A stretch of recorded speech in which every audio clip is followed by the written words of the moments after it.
Well, Coasters, it's Bruce here, and I'm in Canterbury today. Weather's beautiful, and I've caught up with Colin Growcott, who's agreed to be interviewed and to share just part of his story with Coasters. Now, many of you will know him. Colin, thanks so much for agreeing to this. It's really appreciated. Thank you, Bruce, for asking me. What's your full name? Colin John Growcott.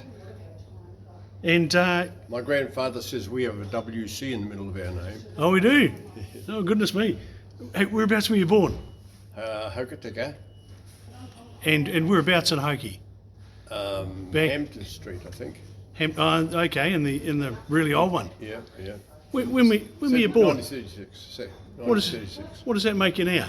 85 in a few days. 85. You wouldn't think it, would you? No, I was just thinking. I mean, we normally don't interview 65-year-olds, and I'm thinking, well, we'll go ahead with this anyway. Oh, It's awesome. Who were your mum and dad? My mother was Frida Ma, and she came from Denniston, and my father was John Growcott, and he lived at Remu. Okay. And Dad worked on the Remu gold dredge, and he fell one day and killed himself on the dredge. He actually died very shortly afterwards, and I was 4. And I actually got sent to Denniston because I had another brother younger than me, and they couldn't cope with 2 boys, so I got sent to Denniston when I was 4, up on the mountain out of Westport with relations. So I was there until I started school up there, and then I went down and lived with an auntie in Westport for a year, and I came back to Hokitika in Standard 1. Goodness me. Yeah. So you're a Denniston boy? I'm a Denniston boy, a Westport boy, and a Remu boy. I've lived at Remu with my grandmother as well. When you were born and you come home, where was home? Where was your first house? 5 Revel Street, still there. 5 Revel? Right down by the water. The one closest to the edge, or the next one along? Next one. And so that was the Growcott home? Yes, that was still, well, it was until my auntie Ina Ma, she looked after my brother, because I joined the Navy when I was 15, but she looked after my brother until he went to work, and she stayed on there. And then she went to the Plymouth Court, and my mother had remarried, and when she died, she left the house to my stepsister. Right. So. And that's 5 Revel Street? Yeah. Goodness so anyway, when she I bought the house back so Auntie Ina could stay there, and when she went to Plymouth Court, Wins wanted to know about the property, and I had to get it valued, and took it on board, and bought it again at that price off my auntie. Oh no! And then I sold to Kath Atkinson. Oh, so that became the one of the Atkinson homes? Yes, it was. Ah, gosh. When you were growing up in Denniston, what did you do for fun? What did your family do for fun? Well, they were coal miners, and the best part of the day was having a bath in the evening. But they had tin baths in front of the fireplace. Right. And because I was the youngest and the poorest, I was the last one to get in the black water. Oh, so you were the last one on the bath? Yes. And it was a big event getting hot water into the bath, wasn't it? Well, they had to boil things on the fire. Yeah. On the stove, and they had big pots, and they boiled the water and poured it in the bath, and they had rainwater collection, of course. It was hard life, but it was really interesting. When they ran out of coal, they got free coal, the miners, and the tram line went past not far away, and they'd go out and they'd rub the wires together, and they'd stop the endless rope, and then they'd tip the coal truck off about a quarter of a tonne. Yep. And put it back on the track, and then rub the wire again, and away it would go empty to the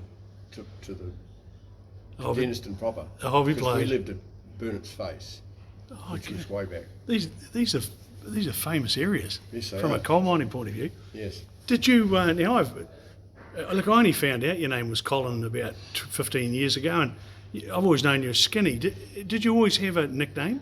Yes, I did. When I came to Hokitika High School, Yeah.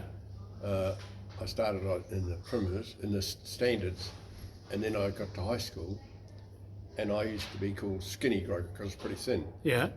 And Raymond Dowell, he was fatty. So we always had the fatty and skinny were fighting for nuts. Fatty gave skinny a kick in the guts. Well, obviously, you remember that from when you were probably 7 or 8. Yes. Oh, I love it. So, Skinny, where did you go to primary school? Well, it was Sale Street, where they made the ground, the football field paddock now. Okay, so it's right next to the existing high school. No, the old school got pulled down. Okay, oh, that was the old big brick. A big brick one had entrance off Hampden Street. Yeah. And a big sort of driveway in. Did you have favourite teachers at primary school? Can you remember any of them? Well, yeah, Doug Gillespie, he was a teacher. He taught standard 5 and 6.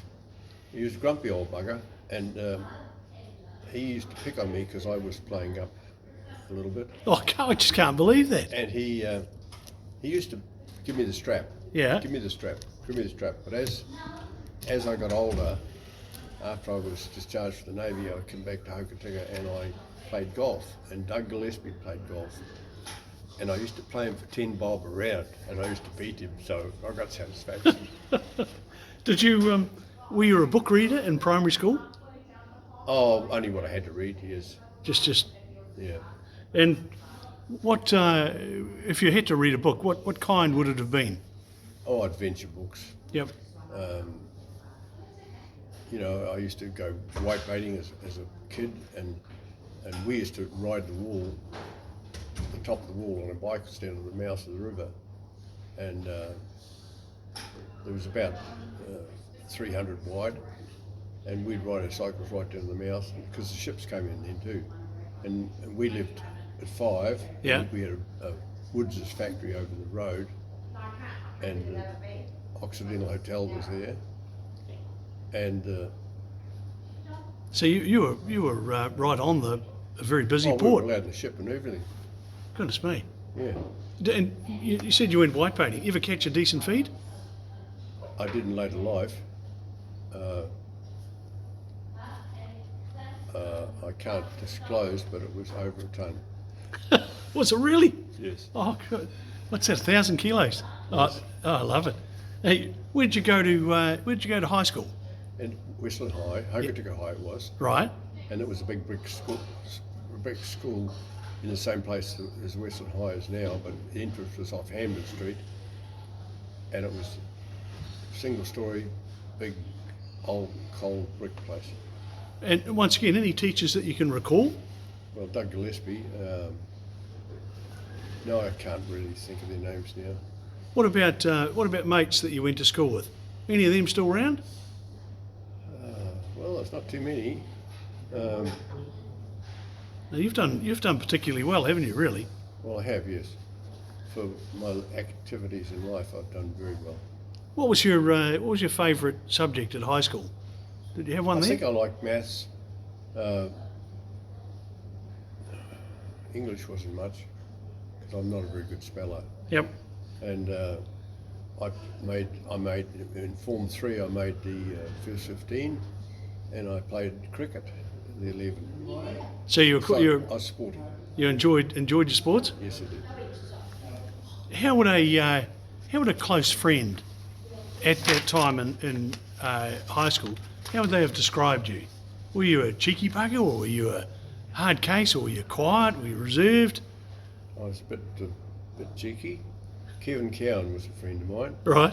And he lived in Hampden Street, and Yonki Gooch and John Rennish and all those guys. All pioneer names, aren't they? Time.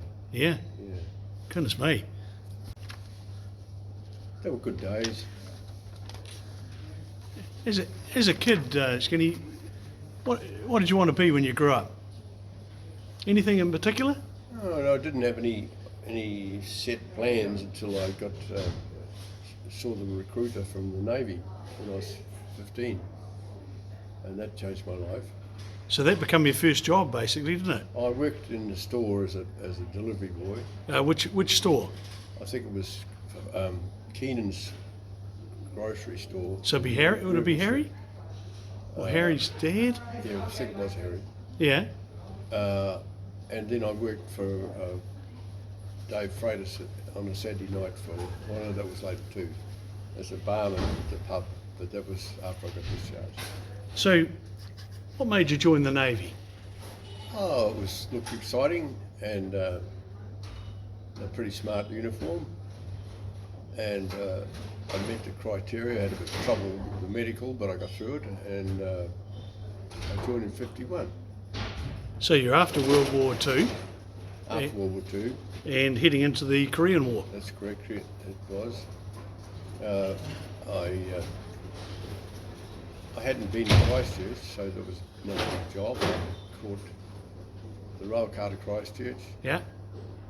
The Navy sent me a travel warrant, and I caught the rail car to Christchurch, and then we waited all day in Christchurch and caught the ferry from Middleton to Wellington, and then we waited all day in Wellington and caught the express to Auckland, Yeah. and we got to Auckland and the Navy met us at this railway station, and then they took us to Philomel, which was the naval depot in Devonport, Yep. and they kitted us out, and then we went out to Motahi Island, which is in the Iraqi Gulf. Is there a base out there? That was the training ground. It was on the island. So at that stage you're 15 or 16? 15 it was. 15, yep. And we were there for about 6 months doing hard work. It was on a big steep hill, and if you were naughty, they made you run down and get a handful of sand and run all the way back again. Yep. Jeez. There was, it was an interesting place. It was very nice. And then I was made a leading boy, which was quite a thrill, you know, first time in. Yep. It was old boy, new boy stuff in those days. You had to be pretty careful what you did. Cleanliness was essential. If people didn't wash cleanly, they got washed. And uniforms, I still iron my own clothes, and we had to iron our own clothes and wash our own clothes. So give us a cake of soap and a bucket, and said, "There's the water," and you wash your clothes and hang them out to dry. And they had to come out perfect. Had to come out perfect. And our uniforms, our good uniforms, we actually folded them inside out, so the outside would be nice and clean. In the cupboard we had lockers. Oh, so okay, when you put them away. Yeah, and we slept in hammocks. Yeah. They weren't like the hammocks, the saggy ones that we pulled them tight. And we'd reach up and grab the thing and lift ourselves up. Yeah. And the hammocks were about that wide. We had a little mattress in them and a pillow. And the next hammock was about that far away, there. And there was just rows of you. There was 42 in our class, and we had a dormitory, well, it was a shed, and that's where the 42 of us slept. Goodness, And we had a kitchen that we went and the cooks cooked our meals. But CMT was going those days, compulsory military training, Yeah. and they were 18-year-olds. Oh, so they're older than you. Yes. And we would go to the queue for breakfast, lunch and tea, Yeah. and we would push our way to the front. Oh, because you were. Seaman boys Oh, love it. and regular force, Yeah. and they were CMTs. They were good. I've got a lot of CMT friends, but that was just the way they did it in those days. So at what point did you go to sea? Did you I was 6 months there, and then I was put on a cruiser ship called the Bologna, HMNZS Bologna, as a working party for about 4 months. And then I got on the Black Prince, which was a cruiser, Yeah. and we did a tour, and I got injured a bit and had to go to hospital, so I was taken off that ship, and they went to the UK for Queen Elizabeth's coronation, I think it was, in 53. Three. Yeah. And then I was on the Hawaii. We were going to Korea, and we went. We got to Hong Kong, went to Singapore, Sydney, Cairns, Singapore, Hong Kong, and they had started their peace talks, which was a farce. I'll tell you as it goes on, because they decided that no troops would leave and no troops would arrive. So it had a static number. When the war started, Japan was under occupation, Yep. and they had, this was the start of United Nations, the Korean War, and they had combat troops in occupation in Japan. And when the North Koreans came down south, they went as far as Seoul, which is Busan, which is right at the bottom end. They call that Busan now. Yes. Because Busan didn't sound that good. Yeah. And the troops, the United Nations troops, said, we will release the occupation troops and they will go and try and set them back. And I can't remember the name of the ship that was initially there in 4950. I can't remember what the ship was, but it was I think it was in Westport when they decided to send it, and it went from Westport straight to Korea, and it was the first ship from New Zealand. And so you ended up going to Korea? I did go to Korea. We came back from Hong Kong Yep. to Fiji and then into Auckland, and I was transferred to HMNZS Canary, Well, that's appropriate. and we went straight back to Korea. So as with this, when the occupation was, the ceasefire was being performed, but it was amazing the number of casualties that were still being, guys getting killed. Yeah.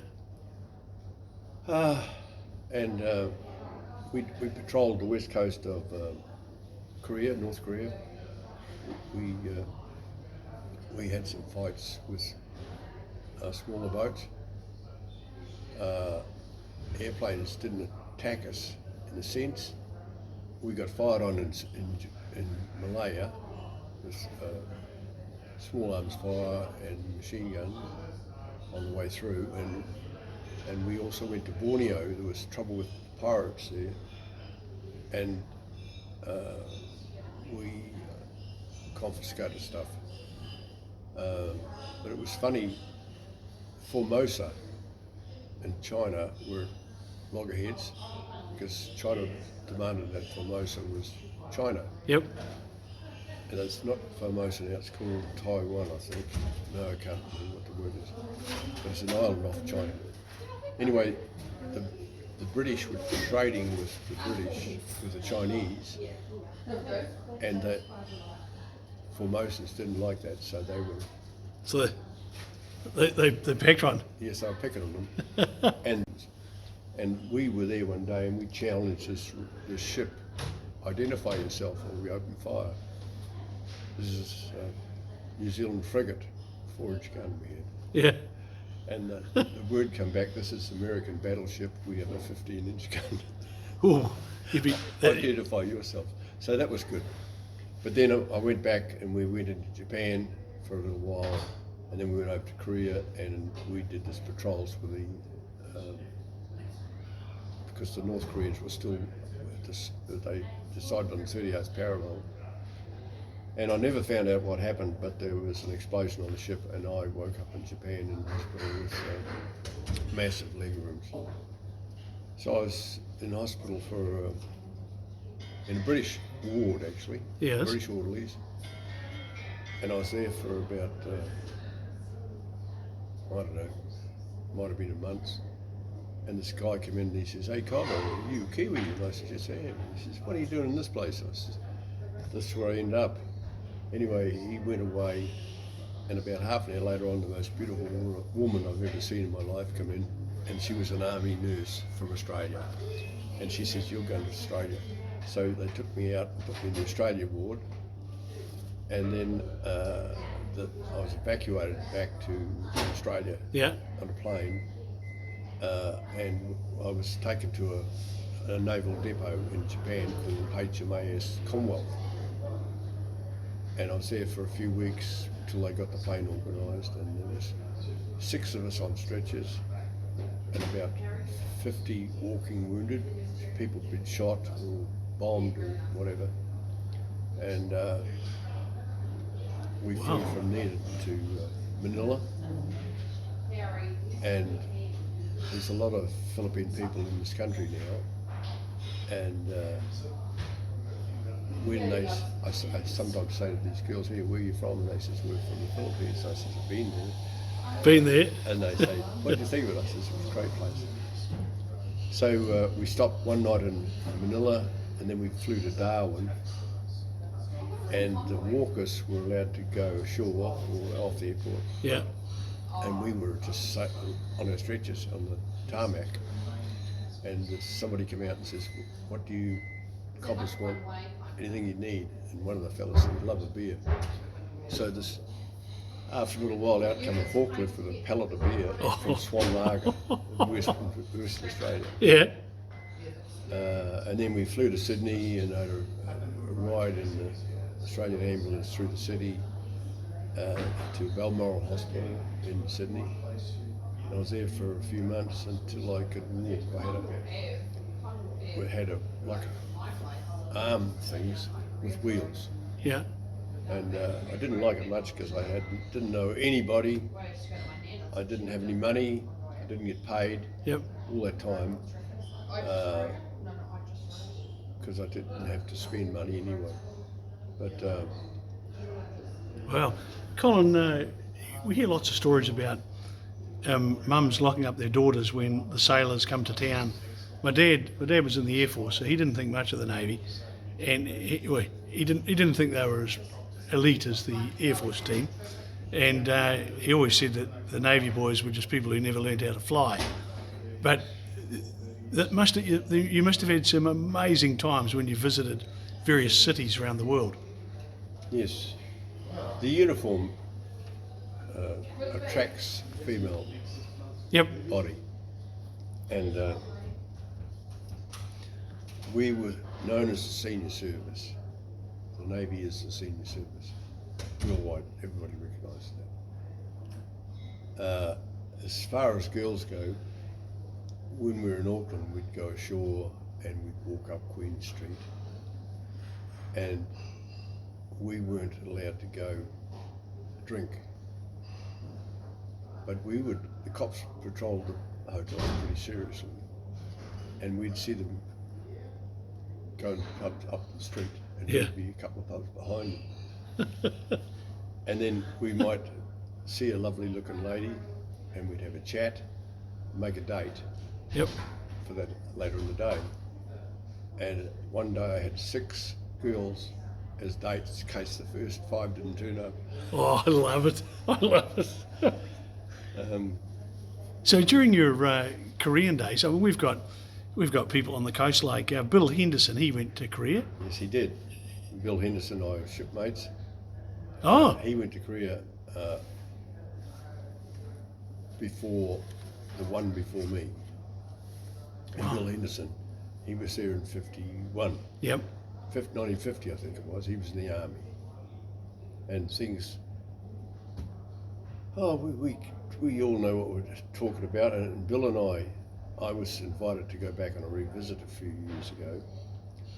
And there was 5 of us went from New Zealand. There was about 600 United Nations troops. And we went back, and I said to Bill, look, there's a berth. Come, put your name down. So he did. And Bill likes rum, Right. and I was drinking whiskey.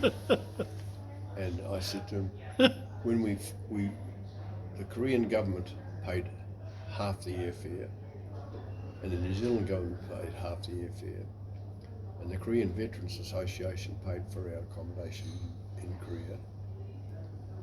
And I said to Bill, we better do something about having a drink after tea. So we bought a bottle of rum and a bottle of whiskey, And the other fellas, the other bloody three, didn't have a clue about that. So they used to come to our room every night and have cleaned up whiskey or rum. And but we would go through the villages to the demilitarised zone or go to cemeteries and places like that. And we had the big buses with Korean veterans, and in the little villages we go through, they'd see the bus and they'd bow to us. It was really moving. Gratitude. Wow, even to this day? Yes, even to this day. Goodness me. And wow. I'm going to step ahead a bit. When I was discharged,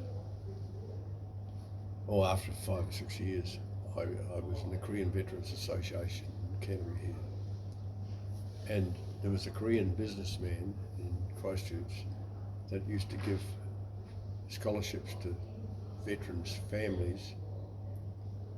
You had to write an essay or something. Yep. And my granddaughter wrote an essay and she got £3,000 to help her with university. But when I got home from Australia eventually, I had to fly from Sydney to Auckland, and I spent another month or so in hospital and they discharged me. But I was on the plane and this man in the plane says to me, "You've been hurt, Jack," because Jack Tar was the nickname for sailors. Yep. He says, "You've been hurt, Jack." And I said, "Yes, I got wounded in Korea." And he says, "Would you like a drink?" I said, "That'd be very nice." I had no money, he said. And not for a long time, I thought, this generous man. And I suddenly realised after about 5 years that the booze was free anyway. Oh, so But then they discharged me and gave me a travel warrant to come home. And I lived in 5 River Street and recouped for a while. And then I got a job in the Ministry of Works as a chain man. right. And that was interesting enough. Len Boot was my surveyor, and we did a lot of the bridges they were doing. The roads weren't open to Haast. You could only go as far as Pringa. You had to ford some rivers and things like that. So the bridges in those days, were they built by the county, were they? No, the roads. Roads board? Yeah, but some of them didn't have bridges. You had to go through the river. Quite a lot of them. You'd go down to where the river was 2 miles wide. Yeah. Wiggle your way through bits of water. Oh. Where did, Colin, where did your love of entertaining come from? Because, I mean... Well, I was actually, lived at 5 River Street, and the Hokitika Review Company was over the road in used to be a wine shop, right opposite where the hospital board office was. Yeah. And I could hear the noise, so I went over there and... Got interested? well, the girls were there too. Oh, gotcha. Bit of an entertaining thing. Yes, I still do it. Still do. I'm entertaining here. I was told by Jim. Jim said to me, "You won't believe it, Bruce. He's still organising entertainment." Yeah. Now tell me, for a long time there, you were the Hokitika Taxi man. Yes, it was. I worked on the railways after the Ministry of Works. Yeah. As a shunter. And an interesting episode was sometimes I'd do a guard's assistant for the expresses taking people to rugby in Christchurch.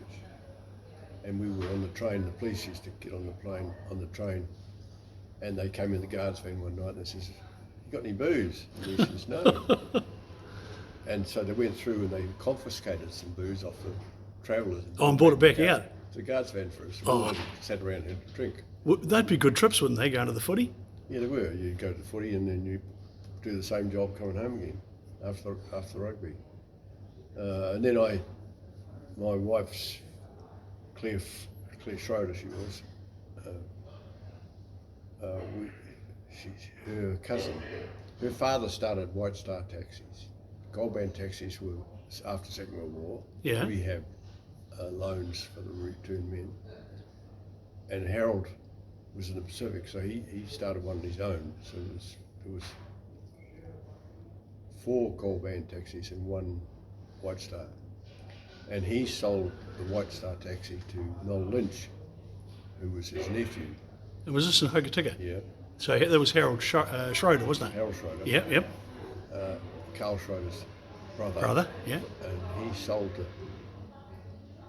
the taxi to Noel Lynch, and used to call him Treacle. And Treacle. What do they call him, Treacle? It's just a nickname. Anyway, Treacle. He had it for a few years, and then he got a bit sick of it. And Claire said to me, "Well, we could do it." Harold said he would help us financially. Yeah.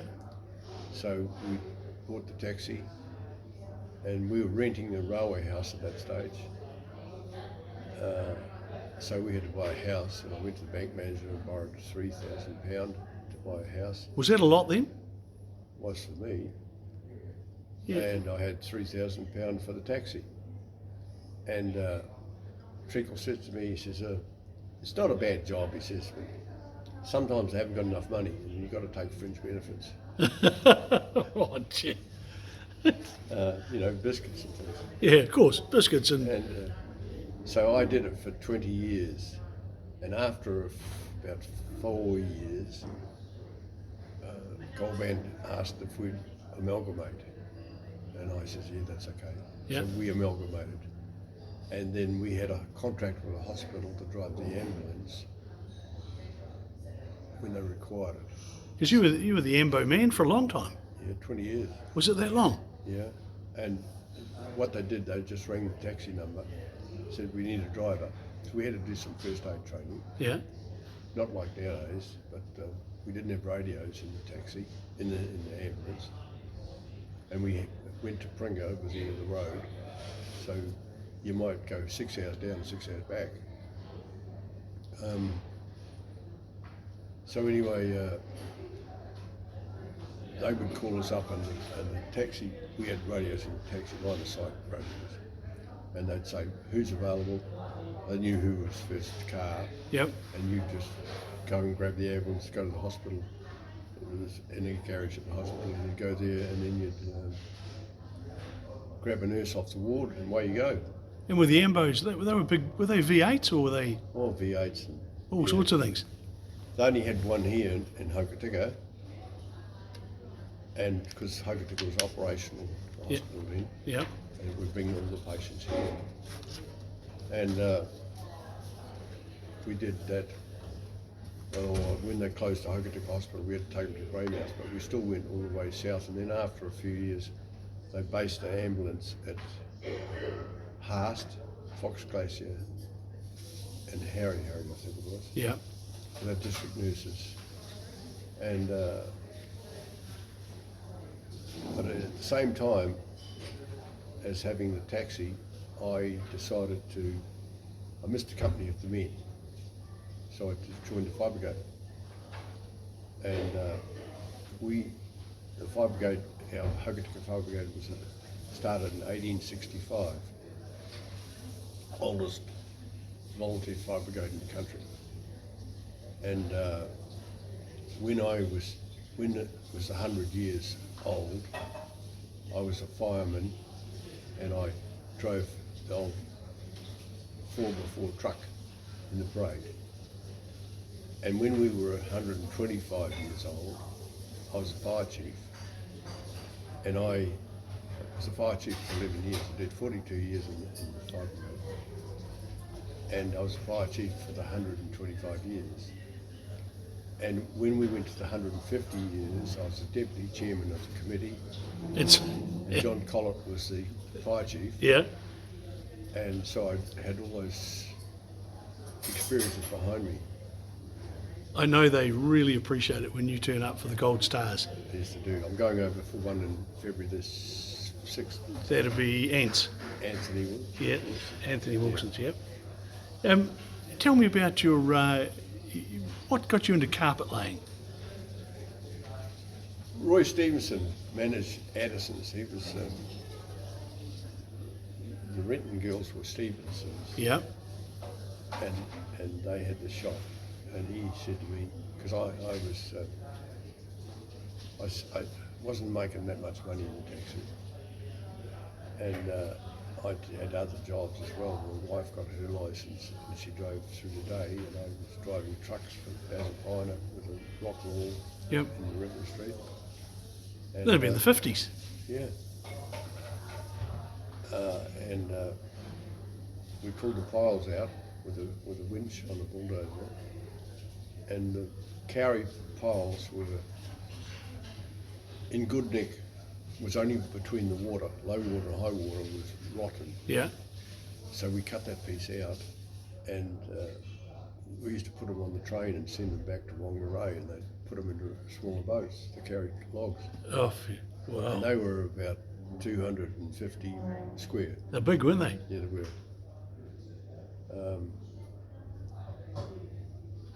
But I did a lot of things in the fire brigade. Went down a mine shaft and pulled a man out of Ray Sweeney out of a shaft. Oh, blue spooter. Yeah, 70-something odd feet. Oh, did you do that? Yeah, Was that scary? it was pretty scary because it was a very small shaft. He did well to survive, didn't he? He did. He had fractures, arms, pelvis, legs, and we even got there because my son fell down the shaft when Malcolm Davison was a shaft. His mother took him out to get a punga for the garden. Was that John? Yeah, and he walked across and put the shovel in where the punga was, polished, and he fell down about 20 feet. Oh, you're joking. Yeah. Oh, she'd have been terrified. Yeah, so she had the taxi there, and she ran back to the taxi, and they got the fire brigade up there, and Melky Davison climbed down the ladder, Yeah. and he had to get underneath and climb down again. And when he got John, he put him on his back and climbed up and turned around and climbed up the top again. So there was no water in the mine shaft? No, and the one I went down, there was a school teacher who was a mountaineer man, and he said he had the harness stuff, Yeah. and he says, I know nothing about first aid. So the chief said to me, well, you drive the damn ambulance, down you go. You must know about it. Gee, And it's amazing, I've had 3 people have come to me in later life. The first one was a lady that was in a motor accident, and I stood over her because she had no feeling on the street, out by Seaview, until the ambulance got there. And I says, you've got to ring Dunedin spinal unit before you touch this patient, because I'd already rang them, and they told them what to do to get the lady on a stretcher. Yeah. And Ray Sweeney, he says, oh, I'm going to die. And I said, look, I'll do my best for you, but if you die, you die. It's about the size of it. You either stay here and die, or I'm going to hurt you. Yep. So I got him out. And by the time I got out, he was in hospital. And Wow. there was another story which I'll go on to, but this about 20 years after the lady, I was in the street one day, and this lady said to me, do you remember me? And I says, no. She says, I was the lady that had the spinal injury, and she was walking, and she thanked me, and it was so gratifying. Oh, I still cry. what a great story. And Ray Sweeney's sister came to me because he couldn't cope with a condition in New Zealand, Yeah. with arthritis and such. Oh, because of all the broken bones? So he went up to Queensland, and she thanked me on the street. The third one I think brings a tear to my eye was when I drove the ambulance. I was from Smith's store in Hokitika, Yeah. and this lady came up to me and she says, "You Colin, aren't you?" And I says, "Yes." She said, "Do you remember me?" And I says, "No, I don't." And there was a man across the shop, and she called this man over, he was about 50 or something. And she said to this man, "This is Colin. He was the first man to see you, and the child that I birthed, Oh, and I've done 4." And so you've done 4 deliveries? yeah, and he says to me, she says, "He was the first man to see you," and I says, "He was a slippery little bugger," and she says, "He's still a slippery little bugger." Oh, dear. Now, when you retired from the fire brigade, The guys tell me that for years afterwards, every time there was a big fire, you'd turn up with baking and drinks for them. Could you just not let go? Well, when the high school caught a fire, I was there and It was only 5 years ago. yeah. Anyway, they used to drive out and leave the doors open, and we'd had some petty thefts. And so I went down to the fire station, the doors were open, and I called up John Collett and I said, do you want me to shut the garage doors? He said, I want to get some bloody BA bottles out for the breathing apparatus. So I grabbed all the empty breathing apparatus bottles. Yeah. And I drove back to the fire, and I drove on the fire ground, which I shouldn't have done. And I was parked alongside because I had about 20 cylinders. And I unloaded them, and they gave me the empty ones, and then they gave me a fireman to come back, because you've got to be certified to fill them. I could fill them, Yeah. but you've got to be current. So then they says, we better see what we can do. We need someone to help them. So I came back, and where you go into high school, a little entrance road, there's a fence where the paddock is. And that little fence thing like that separated me from the fire ground. Oh, is that it? So I got one of the teachers to get me a key for the gate and Park Street, and I drove across the lawn and did all my work from there. I was only from here to that green thing from the fire truck. Well, you know that the contract to rebuild the school has now been let. It's gone to Chris Yates. Oh yeah. And he's got Gib from Franz Joseph full time on the site. They've been there about 3 weeks now. Yeah. So it's finally started. It's a massive rebuild. So anyway, the area commander arrived in a helicopter. Yeah. And he landed further out in the paddock, the playing field. And he looked at me, and he knew me, and he says, I'm pleased you're not in the fire ground. I said, yes, so am I. And it was only this little tiny fence. You got the wee fence there. Yeah. Tell me, why do you go to every Gold Star? It's a bit awkward for me now, but these boys I've been a bit crook this last year. Yeah. But the lads I've seen come in when I was chief, before I was chief, and I think it's a great club, the Fire Brigade. They look after everybody and look after themselves, and it's a privilege to get a Gold Star. It is, yeah. And when you get it, some of the old guys, they wear the Gold Star on their civilian clothes now. And I think I still wear mine. Some don't, but some do. And I think it's a privilege for the boys getting their stars to see the old fellas rolling up and saying congratulations.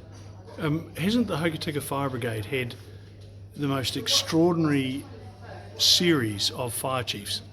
Yes, so I was 15th fire chief.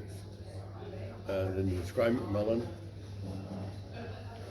Wayne Thompson, Harry Collett, and the Kevin Collett.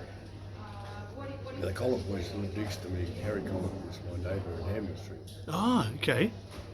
That was Harry Senior.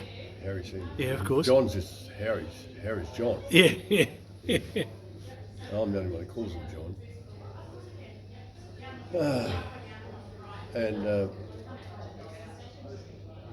Yeah, it is a privilege. You did right.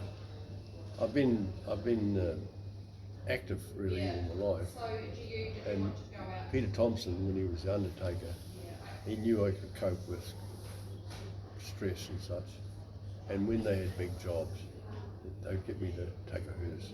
Yeah. And there was a nasty accident, Franz Joseph Glacier. Some policemen got killed, and we got the bodies and we had to take them to Christchurch for post-mortem. And the senior officer in the police force said to us, can you drive as fast and as safely as you can to get these bodies to Christchurch to do the post-mortems so they can go back to their families. This was a Friday. So we went to Christchurch and went through Springfield at 75 miles an hour. And on the corner, by the turn off to the railway station, Yep. here was the constable standing at attention.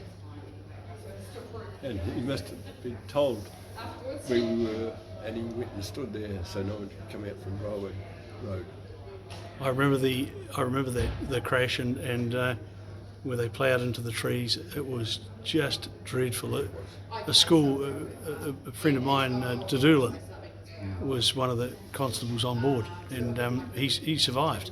Yeah. But it was, I don't know how you guys handled it. No, it was pretty rough. It was pretty rough. But now tell me about Red Cross. Well, when I Did you join Red Cross because of all those beautiful women that work there? I actually retired from the fire brigade, and the police came to me initially and wanted to know if I would start off victim support. Okay. So I started victim support, and they had a lady, I can't think of her name now, lived at Kahini, and she was doing victim support work, but it wasn't organised. So I took it on, and Helen Leonard was, she became the official coordinator. And we had to do training on how to cope with stress, because I think that's why they got me out anyway, because I've got to cope with stress. Yeah. And we trained some people all over the coast to do when the sudden deaths and things like that. And anyway, I went to England with my wife, my son was over there, we went over for a trip one time. And I'm outside this shop, and my wife was in a little computer room, and I'm on the street, and this girl came up and said, hello Colin, how are you? And it was Helen's daughter. Wow. She was in London. But then the Red Cross, they got a bit top heavy, so I said no. So the Red Cross asked me if I'd be the coordinator. And we had a caravan, and we could cater for emergencies, cater for fire brigade, cater for search and rescue, things like that. Now we did search and rescue, and then all of a sudden the Pike River thing happened, and the girls went to Greymouth on the Friday and did cups of tea for the families, and I was rung up. It was Friday night pub. I was rung up about 8 o'clock, and I left at 4 o'clock in the morning, went to Greymouth. We went to the Polytech and got food. There was John and I can't think of his name. Anyway, 2 of us went up there, and So you went to the Polytech. Did you go to the site? we were there for 11 days. Oh, yeah, how long? 11 days. Wow. And we had, when I drove in, the civil defence man in Greymouth escorted us out there. This is up to the Pike River where the buildings gates, are? Where the gates were. Yeah. And there was a roadblock with trucks, and they said, no, you can't come through. I said, we're here for the Red Cross. How long have you been here? They said, we've been here since lunchtime. When did you last eat at lunchtime? I says, let me through and I'll give you some breakfast. So they let us through and we had breakfast, and then we went to the next electric gates. Yeah. And they took our names and the registration of the vehicle, and then we went to the de-watering zone, and we had to put helmets and earmuffs and jackets, which they gave us. Yeah. And one of the widows had got that far, and her husband was counsel. Can't think of her name. And I'd been in a show that in Greymouth, and her daughter had been in the show. Oh, she recognised you. Yeah. And I says, because with my mining family experience, I knew what was going to be like. Yeah. So we set up there, and we were there for 11 days. And any new people come in, I inducted them. I told them what they had to do. And we distributed. We had a barbecue. We did barbecue lunches for about 190 people every day. That'd be a massive job. I had to go and to every meeting. We had 2 meetings today to find out how many people I'm catering for. And then I'd ring the Polytech, and the Polytech had just finished a chef's course, and they stayed on, and the Polytech volunteered to stay on and cook the meals. Yeah.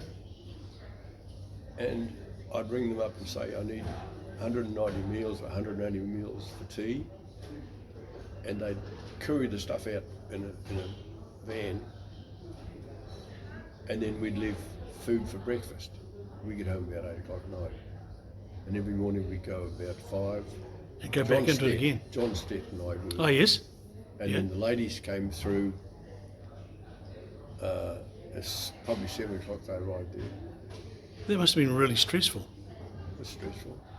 But the mines people, I knew them, the mines rescue guys. Yeah. And they could have gone in on Saturday and had a look, because there was no gas left. Yeah. There was no explosion, just the initial bang. And it was about 5 days or 6 days later on the big explosion happened. And they said to me that some of the people, like I said, sometimes they get a flash with, I don't know, I can't say. Like a flash over. Yeah, and then just see the blue flame Yep, across yep. the ceiling. So after that, the army arrived. And they didn't like what we did, and I said, well, you've got to do it because the people are monitoring machinery, looking at it all the time, the gas levels and things like that, and the other guys are drilling tunnels up there, and the helicopters are so the food had to be taken out to them. Yeah. And after the day after we left, they said, one of the guys rang me up and says, would you like to come back? Because the army didn't cope as well as we did. Yeah, and probably weren't set up for it in the same way. Yeah, and you know, you said about the lovely ladies. We did a big search up at Lake Rotorua, and I had to sleep with 4 girls. Oh, you poor fella. I know. Oh. I didn't sleep very well. But anyway, I always, when I see the 4 girls, I say, oh, I've slept with those 4 girls. Yeah, and good girls, those ones. They are good ones. Yeah. And, Yeah. You know, they know bloody well what I'm saying, Yeah. because we shared the room. It was a good company. Now, you're retired over here now. You're in a beautiful retirement village here. It really is beautiful. And they tell me you're still putting on shows. Yes, I do. We have a concert here. I'm in the choir. We have a concert every month, Yeah. and I do solos as well. And a whole lot of balloons around. What's happening today? Or was It's this? a children's party at 1 o'clock, Okay. and I'm going to get dressed up and be a bit of a clown. Last year, I said the kids were a bit wary of me for a start, and then they saw how stupid I was. And that makes a big difference, doesn't it? Just another kid. Yeah, just flicking back to the early 50s, when you were loading rock on the seafront there, you probably know we're still having problems there. Yeah. A friend of mine told me, he said, you better ask Skinny about what he reckons down there. I didn't quite know what he meant. Do you have any views what it should look like down there, or Where? what on the seafront at Hokitika? Well, I worked on the rock, and the wall went out another 100 odd metres, and the river wall went out in the sea about another 100 metres, and they stopped us short with the rock because it was going to be awkward for us to get the trucks. The wall was there with the foundation, Yeah. and the beach was there. And strongly believe if they'd taken that wall out a bit further, the sea would have dropped the sand Built up. all the way along the beach. And so looking at Sunset Point at the moment, basically turning right there and going straight out to sea. Yeah. Yeah. Yeah. No, that's interesting. So is that what they were planning at one stage? They were, but they stopped us. Catchment Wood stopped us. Yeah. I don't know whether they run out of money or what it was. But then, of course, all that scouring, and because the dump was there,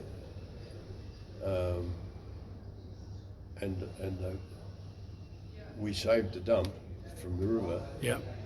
but the sea tried to get it. It still has a nibble every now and then. Yeah. Now tell me, how old were you when you decided to retire, or have you never really done that yet? See my arms. Yeah, yeah. My son is a builder, and he's been getting firewood, and I've been helping him. And he's just bought a log splitter and a winch Right. machine, and his son-in-law got a truck and trailer load of logs. On the And bin. he's got a winch on this thing, and Yep. pulls the log up. Power saw cuts the blocks, they roll down and punches them into Oh, and it goes up a ramp into a tipping trailer that he's got. what a great way to do your firewood. Yeah. And then they dry it, stack it up and dry it. Yeah. So he's thinking that his son-in-law's got all this firewood that's drying, and he thinks, I might do that. But you get a few barks and things. Yeah, yeah. That's how it works, isn't it? Yeah. Now, we'll move on to an interesting part. Now, Colin, when did you start dating? Can you remember your first date? I mean, this is not one where you just looked from outside the fence and thought, gee, that's nice. Your first date. Can you remember the first date? Oh, when I was in the Navy. So probably 15 or 16? Yeah. Love it. Except I think that if the girl was friendly, Yep, you accommodated. of course. You Well, it's wouldn't hurt a girl's feeling. a man's duty. Yeah. It's a man's duty. Now, I when still play. I have a lot of fun here. It's really, it's amazing the sense of humour that the people that live in the retirement villages have if they're happy, and everybody in here is so happy. There's a lot of fun. pretty neat, isn't it? Yeah. When what about you? Do you remember your first date with Claire? First date. Yeah. How did you capture her? Or I how met did she her capture at a you? dance at Gladstone, I think. Right. We were on the bus, had a couple of dances, and she lived in Jolly Street and I lived in bloody Real Street, so it was Yeah. a bit of a battle coming home. Yeah. Yeah. And to tell you the truth, we found out after a long time that we're semi-related.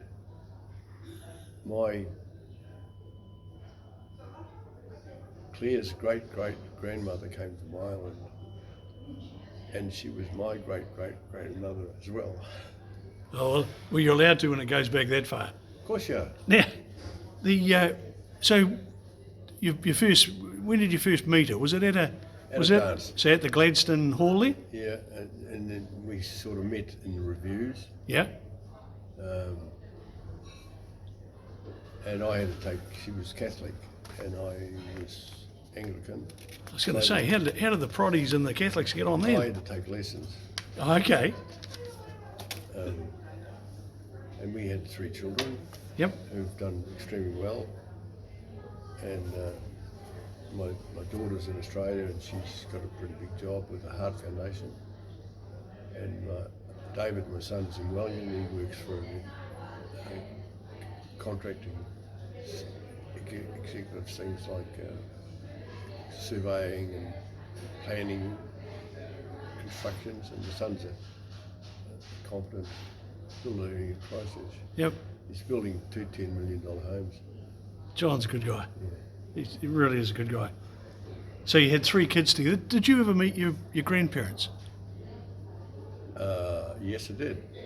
My 4 of them, or My grandfather, Growcott, and my grandmother separated early on. She was Catholic and he was Anglican, yeah, and he used to drink a bit. And he took my father to Ross one time for something, and he had a pushchair, and he walked to Ross, and at Frosty Creek, he left the wheelchair on the Remu side, and he carried him down to Ross and got drunk and come back, and he fell over in the creek. So my son had to walk home to Remu and tell his mother that Dad was in the drain. So they had a really snarly, and he lived further away at Remu in another house. My grandfather. that's a fair way to Remu from the creek there. Yeah. How old was he? Oh, he was about 6. Goodness me. Anyway, my grandfather from Westport, Denniston, he got killed in a mine. And my grandmother, I never met him, but my grandmother, she was a tough old bird. She had adult sons that my uncles, and one of them was a trotting fanatic. And we used to sit at the table, we weren't allowed to talk at the table for a meal. Those are the days. And she had this trotting whip, and she'd sit there, and if you did something wrong, you got a crack. Yep. Well, you learned to behave, didn't you? You had to. And then, if you didn't like what was on the table, it was there next day. Yeah. Yeah. People often, and my wife asks me why, when I go somewhere to eat or I eat at home, I eat what's on the plate. Yeah. I never leave anything. No. And sometimes I don't even feel like it. No. But it comes from back then, doesn't it? Yeah. Well, I'm doing my own cooking, so I eat what I like. Yeah, what I like. What are the most important inventions you've seen? This lady coming in, this is my barber. Oh, really? Has she come to see you? No, she's got her sister-in-law there, Ah, and they have a look at what they're going to do, because they've got their children here. I might just yeah. No, look. call her over. Yeah. Well, okay. So we'll just keep talking. We'll surprise them when they come over. Is that what you want to do? Yeah. Okay. Hey, when was the first time? What's the most important invention that you can recall in your lifetime? Look, a couple of Colin, a couple of young Hello. ladies here. No, come over. Hi. I just briefly went in a bit of a rush. Yeah. Hello. How are you? You're doing this interview. Yeah. Oh, you better. Hey, look. Put it down. Come on, we got to have a photo here. This. Oh. One each side, because they know. They, He's going to lap this up. yeah. He's just going to love it. Here we go. Here we go. Marge cuts my hair. Oh, nice. Now, folks, this is Colin in action with 2 gorgeous girls, Yes, and I mean, he's only 85. You'd think he'd slow down. So you're the friend.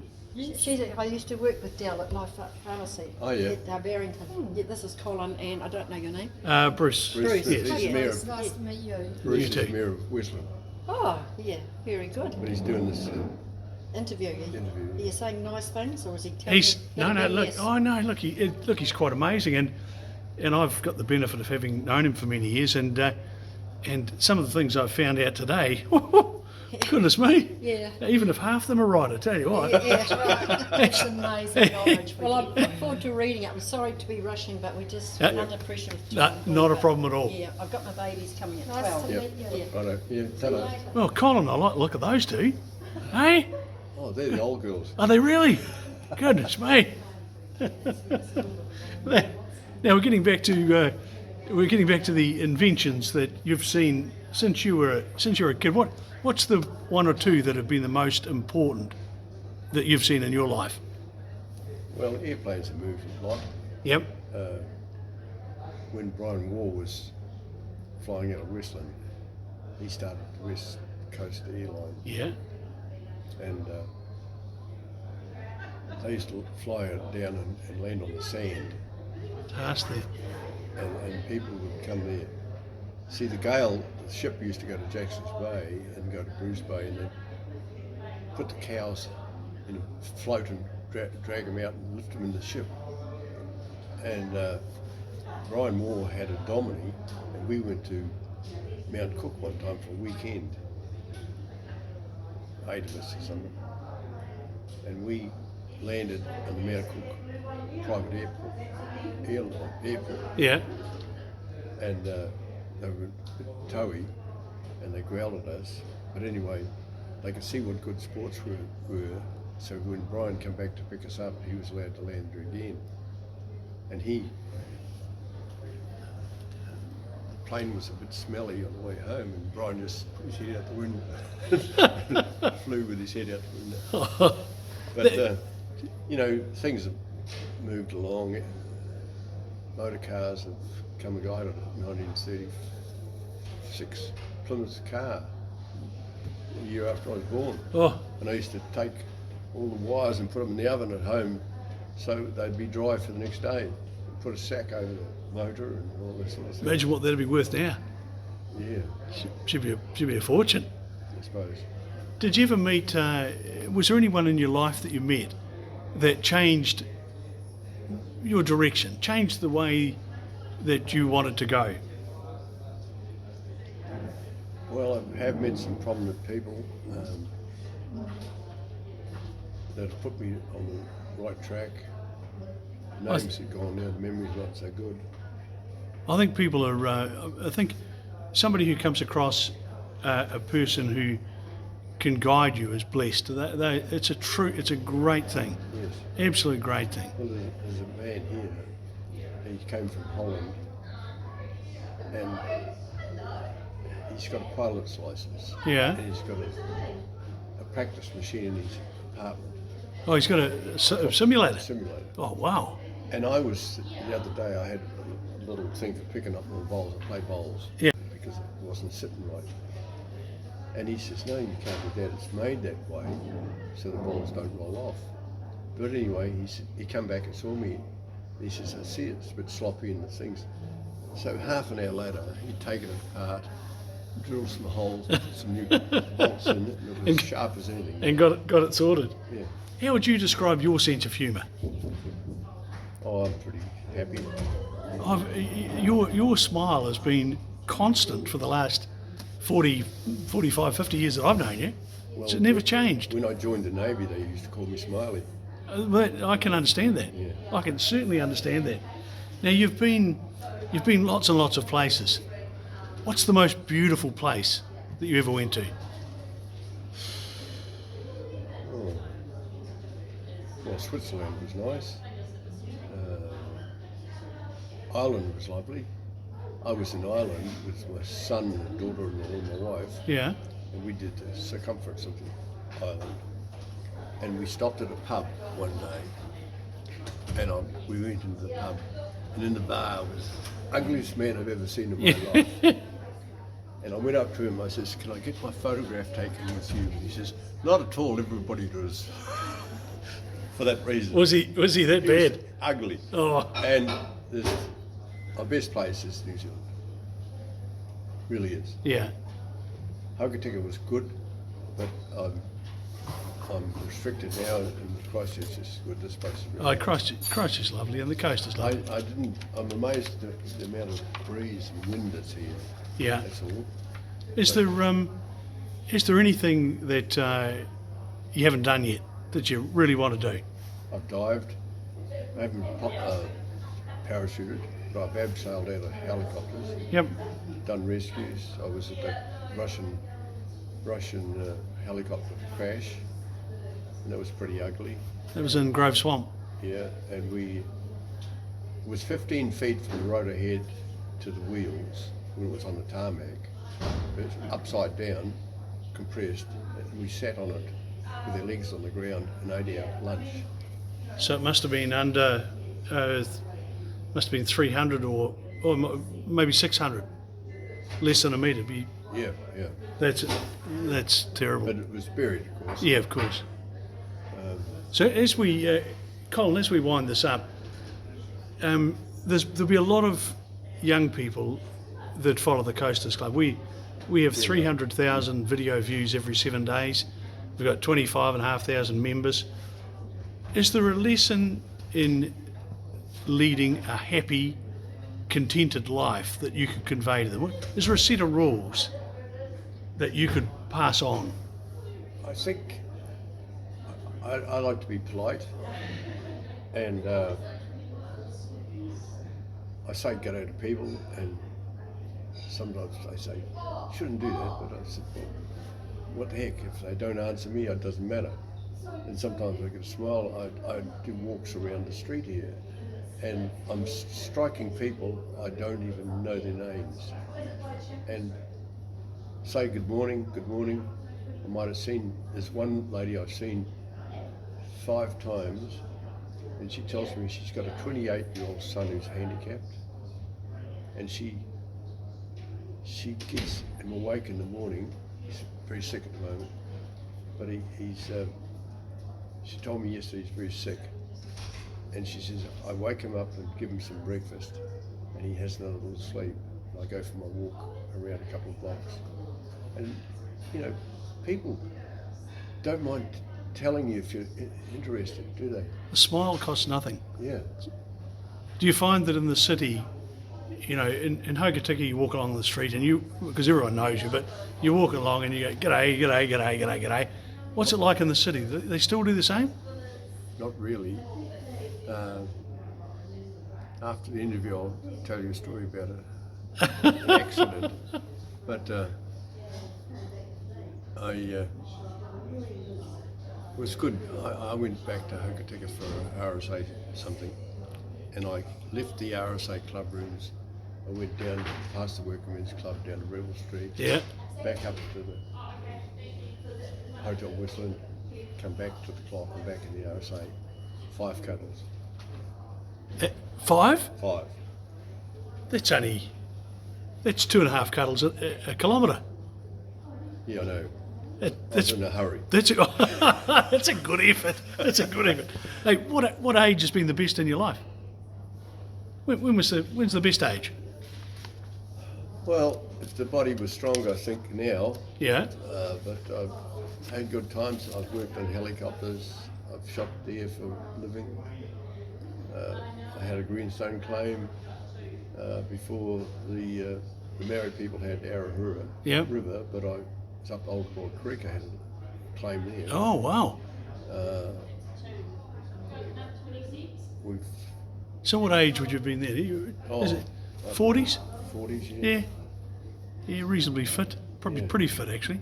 Well, we used to walk in and then get the helicopter to come in and take us home. Take the stone away. Yeah. Wow.